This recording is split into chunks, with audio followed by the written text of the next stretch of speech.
Hello dear students, welcome to GATE Academy. I hope आप सभी लोग बहुत बढ़िया होंगे और आपकी पढ़ाई भी बहुत ही शानदार तरीके से चल रही होगी।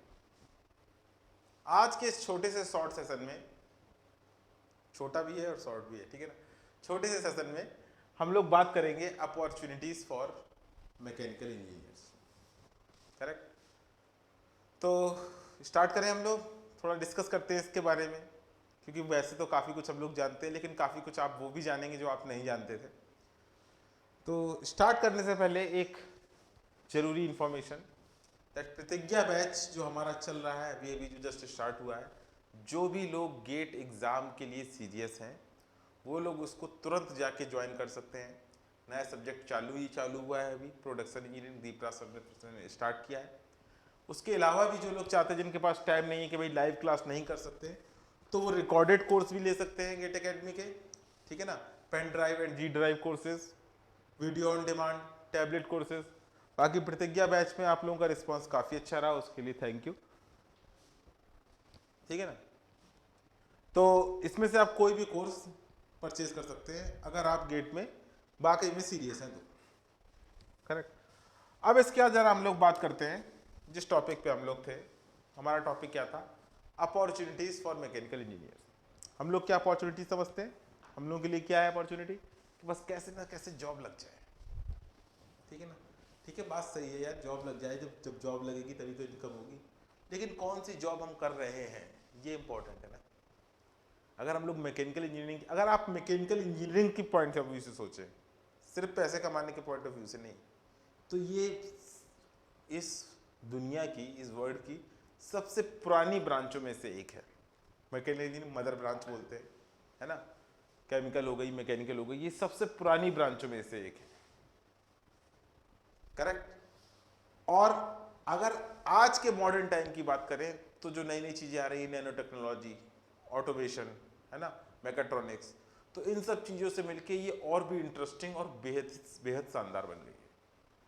अगर आप जाते हो तो इस फील्ड में, मटेरियल साइंस, है ना, इस फील्ड में करने के लिए आपके पास बहुत कुछ है, सीखने के लिए बहुत कुछ है। अगर आप चाहो, आप बात करोगे छोटी से छोटी मशीन से लेके बड़ी बड़ी हैवी मशीन्स तक, ठीक है ना, वो सब यही कर रहे हैं। मैन्युफैक्चरिंग में ये मैकेनिकल इंजीनियर्स, ठीक है ना। करेक्ट। प्रोडक्शन में मैकेनिकल इंजीनियर्स, ठीक है। कंस्ट्रक्शन में, कंस्ट्रक्शन की जो मशीनरीज होती हैं वो कौन बना रहा है? Mechanical engineers. तो अगर आप देखोगे तो बहुत कुछ है करने के लिए। आप आगे पढ़िए, रिसर्च फील्ड में जाइए, है ना। अब आप जाओगे ना, इसके लिए भी एक नशा होता है, ठीक है ना। जब आपको फील आएगा, आप कुछ पढ़ोगे, आपको नया सीख के लगेगा कि हाँ यार ये चीज़ अच्छी जानी, आगे भी और जानना है, तब आप करोगे। लेकिन नहीं, लेकिन नॉर्मली लोगों का क्या होता है, बस अच्छी सी जॉब लग जाए, अच्छी सी सैलरी लग जाए, मिल जाए, बस आराम से ऐसी की ज़िंदगी शांति से काटे, कोई दिक्कत नहीं। वो तो अल्टीमेटली अगर आप थोड़ी सी मेहनत करोगे तो कहीं ना कहीं अच्छी जगह लगी जाएगी। तो मैं जो बात कर रहा हूँ कि भाई अगर हम लोग मैकेनिकल इंजीनियर की बात करें तो हम लोग क्या कर सकते हैं भाई? हम लोग कॉलेज से प्लेसमेंट ले सकते हैं, ले लो भाई, ठीक है ना। गेट एग्जाम दे सकते हैं, और अगर आप गेट एग्जाम निकालते हो तो आप दो तीन चीजों के लिए एलिजिबल हो गए। एक, पहला कि आप पीएसयूज के लिए हो गए, ठीक है ना। दूसरा, एमटेक और एमएस यानी कि रिसर्च फील्ड के लिए हो गए, पीएचडी वगैरह जो चाहे वो कर सकते हो।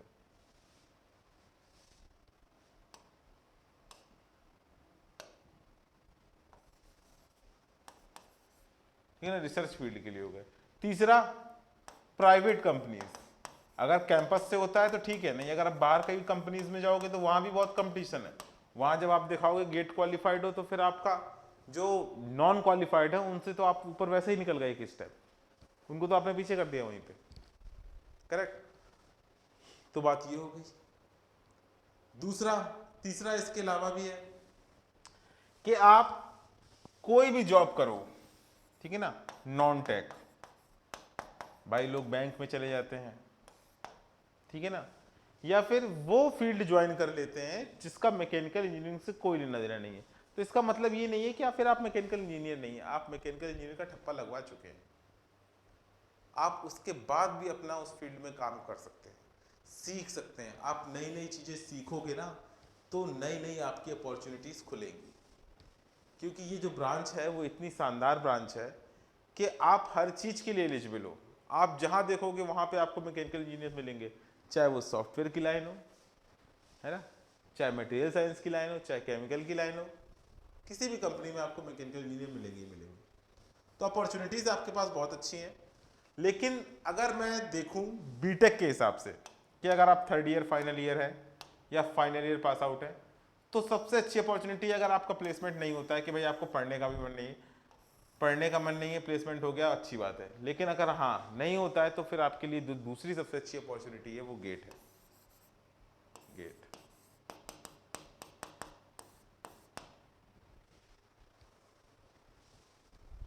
ये एक बहुत अच्छी अपॉर्चुनिटी है जो लोग चाहते हैं, क्योंकि आप देखोगे ना, आपको लगता होगा जैसे कि आप कहीं एमटेक जाते हो, सर एमटेक के बाद क्या करेंगे, टीचर बनेंगे, है ना, ये था, तो कहीं टीचर बन जाएंगे और क्या। नहीं भैया, टीचर नहीं बनोगे, इसी के बाद तो खेल चालू होता है, पीएचडी, पोस्ट डॉक,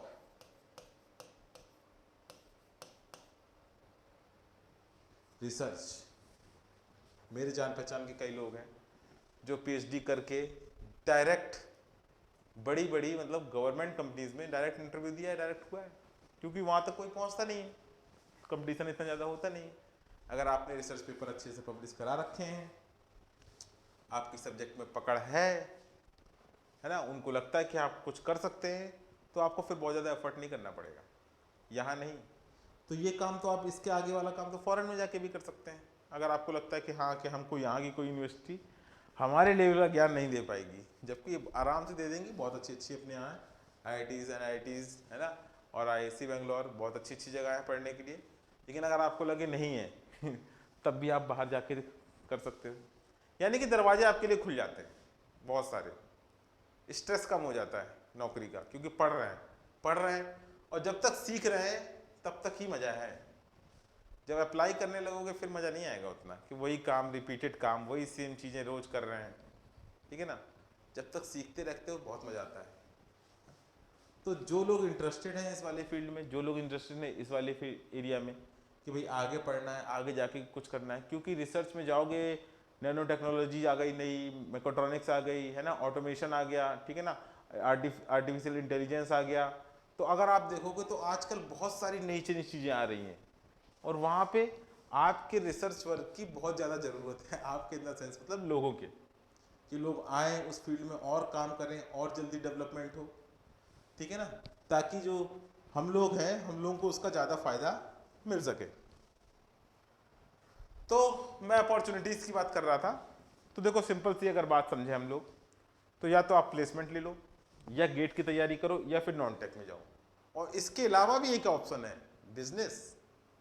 भाई हमारे तो घर में बहुत पैसा है, ठीक है ना, हमारे पास यार बहुत ज़मीन है, ठीक, तो अपना खेती करो, बिजनेस करो, लोग करते हैं। भाई एक लोग थे, एक जान पहचान के, और उनको क्या कहते हैं, उनके पास बहुत ज़मीन थी, बहुत। तो कहते देखो यार मुझे कोई शौक वौक नहीं नौकरी करने का, ना मैं कभी किसी की नौकरी कर पाऊंगा। हमने कहा ऐसा नहीं है, नौकरी करना चाहोगे अच्छे से, बात ये ना, लोग जो बचपन से ही वैसे रहते हैं तो उनका थोड़ा सा बिहेवियर भी वैसे ही हो जाता है, करेक्ट। तो भाई मैं नहीं कर पाऊंगा नौकरी, क्योंकि मैं सुन नहीं सकता किसी की। हमने कहा ये भाई ये प्रकृति का नियम है, काम तो करना ही पड़ेगा किसी न किसी को, ठीक है ना, और अगर सही से काम करोगे तो क्यों सुनोगे। लेकिन नहीं, मुझे बस बीटेक की डिग्री चाहिए, मैं काम वही करूंगा जो हमारे, ठीक है ना, घर में चलता आ रहा है हमेशा से आगे से। हमने कहा बहुत अच्छी बात है, जैसी आपकी इच्छा। तो आज वो अभी भी अपना वही काम कर रहा है जो घर में उसके हमेशा से चलता आ रहा है, करेक्ट। तो एक वो भी ऑप्शन है। उसके अलावा जो सबसे अच्छा ऑप्शन है वो गेट है, क्योंकि वो आपके लिए 3 ऑप्शन खोल देता है, PSU, एमटेक और प्राइवेट। इस पर्टिकुलर हम लोग पार्ट को बोल सकते हैं प्रिपरेशन, ठीक है ना। ये प्रिपरेशन तो आप लास्ट में करोगे, जब आपको लगेगा कि नहीं यार ये सबसे इजी है, इसको हम लोग बहुत जल्दी निकाल सकते हैं, ठीक है ना, जबकि इजी कुछ भी नहीं है। जब तक आप मेहनत नहीं करोगे, जब तक आप अपने आप को पूरी तरीके से समर्पित नहीं करोगे उस चीज़ के लिए, फुल डेडिकेशन के साथ नहीं पढ़ोगे, तब तक हर फील्ड में आपको दिक्कत आएगी। आप प्लेसमेंट ले लोगे, चले जाओगे कंपनी में, लेकिन अगर आप मन से, है ना, जॉब नहीं करोगे, अच्छा परफॉर्मेंस नहीं दोगे, तो वहाँ भी दिक्कत आएंगी। करेक्ट। तो ये हम लोगों की बात थी अपॉर्चुनिटीज़ की। तो मैकेनिकल इंजीनियर्स के लिए अपॉर्चुनिटीज़ बहुत हैं, बस हमको अपने दिमाग को साफ करना है, क्लियर करना है। और ये चीज़ बहुत इंपॉर्टेंट है कि क्या हम कर सकते हैं, क्या हमारी करने की इच्छा है, ये जानना बहुत ज़रूरी है। और अरे सबको देख देख के कर ये कर रहे हैं, अरे सब इसकी तैयारी कर रहे हैं, हम भी करेंगे, हम भी IPS IAS सिविल सर्विसेज की तैयारी करेंगे। तो पहले क्या करो, एक बार 2-3 महीने बैठ के पढ़ के देख लो सिलेबस, अच्छे से खूब मेहनत करके देख लो। हाँ, अगर हो पा रहा है तो जाओ, नहीं हो पा रहा है तो किसी और में जाओ जिसमें मन लग रहा है। भाई ये चीज़ें बहुत ज़रूरी है। अगर आपका मन नहीं लगेगा, आप सिर्फ ज़बरदस्ती काम कर रहे हैं, तो मज़ा नहीं आएगा। आप कहोगे सर हम तो इंजीनियरिंग ही ज़बरदस्ती कर रहे हैं, तो किसने कहा था? बहुत लोगों को रहता है सर इंजीनियरिंग करा दी ज़बरदस्ती। अरे तो भैया कौन सी उम्र हो गई, अब कर लो जो करना है, कोई मना थोड़ी कर रहा है। पढ़ने लिखने की कोई उम्र थोड़ी है। आप जाओ IITs में, आपको एक से एक 50-50, 60-60 साल के लोग मिलेंगे जो MTech कर रहे होंगे, जो PhD भी कर रहे होंगे, ठीक है ना, रिसर्च कर रहे होंगे। तो कर रहे हैं लोग, पढ़ने की कोई उम्र थोड़ी है कि भाई हमने इंजीनियरिंग कर लिया हम कुछ नहीं कर सकते। अरे बिल्कुल कर सकते हो, जो चाहे वो कर सकते हो। करेक्ट। तो ये एक ऐसे ही थोड़ा सा मोटिवेशनल टाइप का, ठीक है ना, थोड़ा सा नॉलेज वाला, थोड़ा सा इंटरेस्टिंग वाला सेशन था कि बात कर रहे थे हम लोग opportunities for mechanical engineers. Thank you very much. आपको काफ़ी कुछ सीखने को मिला होगा। कुछ चीज़ें ध्यान रखिएगा हमेशा कि जो भी करना है उसके लिए दिमाग को क्लियर रखिए, सबसे ज़रूरी, और उसमें फुल डेडिकेशन से। एक बार आप पूरी दम से लग जाइए, आधा आधा लगने से सिर्फ टाइम खराब होता है और कुछ नहीं, है ना। जब काम कोई करना ही है, चाहे आपको प्लेसमेंट लेना है कॉलेज में, तो आप लास्ट के 6 महीने अच्छे से पढ़िए, क्योंकि प्लेसमेंट के लिए भी आपका वहाँ रिटन एग्जाम और इंटरव्यू होगा, तो उसके लिए भी प्रिपेयर करिए अच्छे से। गेट एग्जाम है तो उसके लिए प्रिपेयर करिए। नॉन टेक एग्जाम कोई देना है तो उसके लिए भी प्रिपेयर करिए, वो भी अच्छे से मन लगा के। 50-50 वाला काम नहीं, आर या पार। ठीक है, चलिए फिर, थैंक यू।